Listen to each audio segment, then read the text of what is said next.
बनवायला.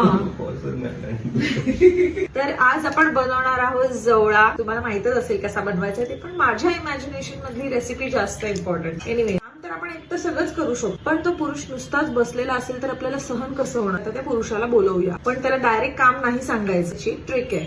तक्षी हे इकडे, तुला गॉसिप आहे काय? मदत करायला लागेल. खायला हेल्प करेन मी. बनवायला हे खूप एक्स्ट्रीम झालेलं आहे. तू कोथिंबीरीचा डबा घे जा, साफ करून दे कोथिंबीर.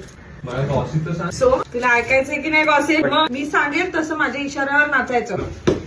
मला ना दुखता येते जे करतोस ना. एवढी नाजूक नाहीये. थांब जरा, मला एवढं होऊ देत. थांब, मी बघते तुला. काय शॅडो अजिबात भुंकायचं नाही, ती महत्वाची स्टोरी सुरू आहे. शॅडो तू पण नाही भुंकायचं. थांब ना, माझं एवढं होऊ दे. मध्ये मध्ये जर तुला हे अशी फालतूगिरी करायची असेल तर मग तू आत्ताच तू लगेच निघून जाऊ शकतोस. पण तू गॉसिप. मी ज्या कॅफेमध्ये जायचं ना तिकडे घडलेली गोष्ट आहे ही. माझ्या मित्राने मला सांगितलेली गोष्ट आहे आणि ही खरी आहे. आणि तो पण तिथे जायचा, तो वर्क फ्रॉम होम करत होता. मग तो वर्क फ्रॉम कॅफे करायला गेलेला तिकडे. कोण आहे असा मित्र? तो आपण ओळखतो ना. हो. तोच तो बघतो. बेसनचे कर कर कर, मध्ये मध्ये कर, पूर्ण स्टोरी मध्ये डिस्टर्ब कर. लाडू पाहिजे. तू बोल बोल.